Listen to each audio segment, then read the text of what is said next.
Cotuit looking to end a 4-game losing streak as they welcome Yarmouth Dennis. Colton Hawk pitching for the Kettleers. Will Montgomery out of Yukon goes for the Red Sox. Top of the first with runners on first and second. Dylan Persinger from Cal State Fullerton smacks a single to left.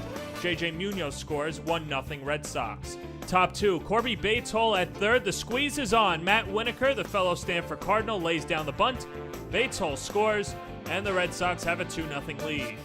Bottom of the third, Cotuit would answer right back with Grayson Genesta at second. Cal Stevenson smacks a liner to left. Genesta rounds third and touches up. It's a 2-1 game.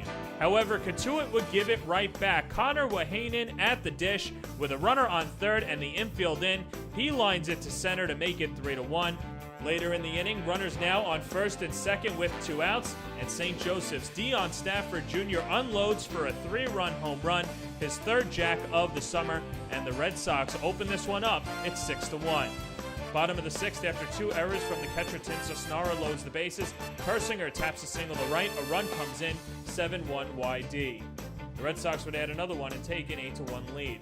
Will Montgomery was solid for the Red Sox. 6 innings, 4 hits, and a run.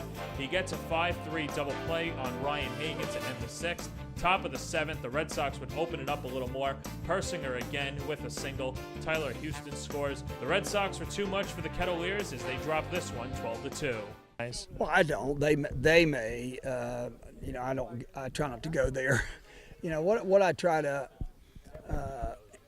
encourage them with is that when you get in this situation a little bit, I mean, everybody in the league's in this situation, so it's not one team, it's 10 teams. Have they been playing a long time? Yeah.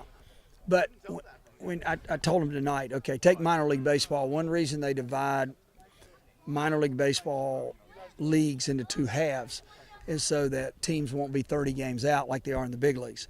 And to try to keep minor league players more motivated in August and early September. At the big league level, I watched a lot of clubs for many years, different clubs, the Orioles in particular, be 30 games out in mid-August. And what do? You still got to put up numbers because you got to have a job. And so to me, the key is you've got to continue to play the game the same way every day. And if you allow that to occur, fatigue or, I want to go home or whatever it may be, then certainly your play is going to go backwards. So, I just encourage them that you're going to eventually, most of you, if not all of you, are going to run into this in pro baseball somewhere down the road. What's your attitude going to be? How are you going to go about it? So we've got 10 games left, and the thing that I'll watch, the most is kind of how hard we play.